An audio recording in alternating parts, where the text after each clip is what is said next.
Hello everyone. Umkhonto weSizwe Party has vowed to end load shedding and reduce fuel costs when it takes over the government from the ANC after the elections. This emerged at a meeting between former President Jacob Zuma and the leader of African Democratic Change, Visvin Reddy.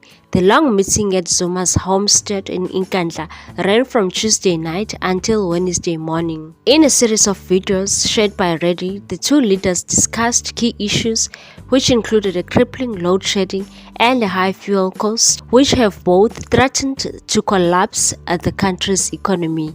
Zuma said the MK party will prioritize ending load shedding, adding that there will never be load shedding. The country was not supposed to be having load shedding since he stopped it by bringing in people who stopped it.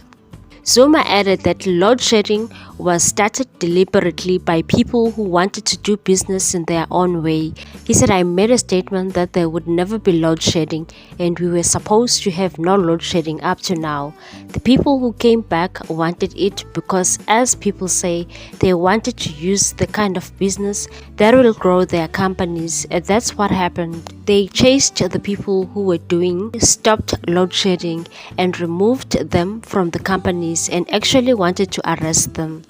During Zuma's tenure, he brought in Brian Molefe as chief executive, who was credited with ending load shedding between 2015 and 2017. It was at that time that Zuma announced load shedding will never happen again. Zuma's claim of Eskom sabotage was also recently echoed by former President Thabo Mbeki during his address at a dialogue hosted by Thabo Mbeki School of Public and International Relations at UNISA. Mbeki said the ruptures at state-owned enterprises, including Eskom, were a deliberate effort to collapse the economy and was a coordinated attack on the state. Mbeki, who's also a UNISA chancellor, dismissed the notion that load shedding came as a result of the government's failure to heed advice to increase power generation in 1998, which resulted in the beginning of load shedding in 2008.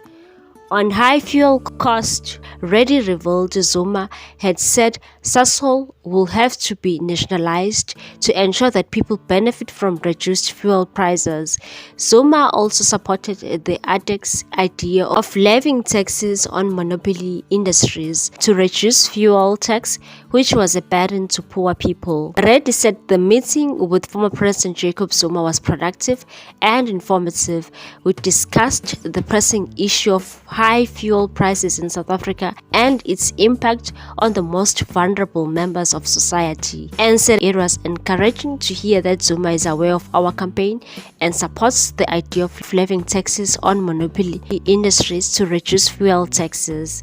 And went on to say, "We were particularly heartened by Zuma's acknowledgement that Sasol should be returned to the hands of the people to ensure the benefits of reduced fuel prices are shared among the wider community, not just the company's owners." As we look ahead to the elections, we believe the role of MK will be crucial in shaping national policy.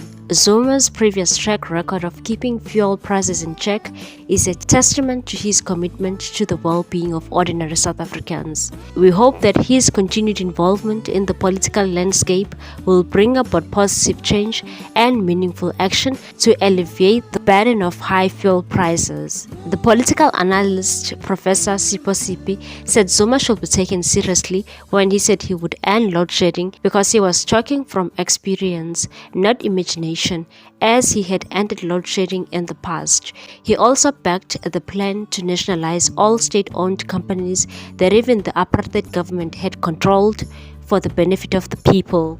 Sasol is a South African company which produces fuel from coal under the state but was privatized in 1979. Reddy said Sasol is currently exporting petrol to neighboring countries while South Africa is importing fuel.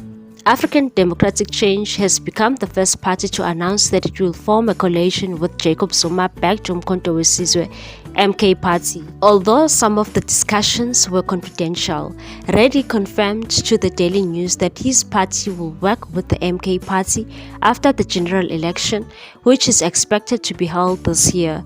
Speaking to the paper on Wednesday, Reddy said his party was one of the like-minded parties to that of Zuma and the MK, and they had met to discuss strategies on how to rescue the country from ANC's failures. He had come to realize that small parties have no role in shaping national politics. Therefore, it was important to consider voting with the like-minded to make a meaningful impact, rather than barking alone in the opposition benches with no one to take you seriously because you are just small fish in a big pond. He said, "We discussed various pertinent issues with Zuma, and my party will indeed form a coalition government with MK, as I believe that MK will garner enough votes to lead the government after the elections." Reddy, who is also a vocal councillor in eThekwini, is a veteran politician. After being with the Minority Front for many years, he left it and joined the DA in 2004, but spent less than a month there before jumping to the ANC. Citing his reasons for dumping the DA and joining the ANC, Reddy said the DA was hell-bent on reverting the country back to the years of apartheid. In 2014, he ruffled feathers in the ANC after a Facebook post, which the ANC called divisive. Reddy subsequently left the ANC. In 2020, he was part of the founders of the ATEC and contested in 2021 local government elections, which earned him a seat in the eThekwini Council. We are now moving on to the former president, Thabo Mbeki. The Thabo Mbeki Foundation has rampaged fake news on social media suggesting that the former president, Thabo Mbeki, has passed away. Some of the claims were that Mbeki was sick. The foundation has confirmed that the former statesman was alive and in good health. The statement said, "We categorically deny these reports and wish to assure the public that President Mbeki is in good health." Well, this is not the first time where misinformation were reported about Mbeki's health and well-being. Back in 2021, false reports claimed that Mbeki had died due to COVID-19 after battling the virus for almost a week. The foundation also dismissed those claims that he was dead. Mbeki served as the second black president of South Africa from 1999 to 2008 after taking over from Nelson Mandela. The foundation has urged people to stay away from fake news or reports making the rounds on social media to avoid spreading false information and misleading the public. It said, "We urge caution and responsible engagement with online information, particularly during a time when misinformation can spread rapidly." Furthermore, the foundation advised the public to rely on newsworthy channels for accurate reporting regarding Mbeki's well-being and activities.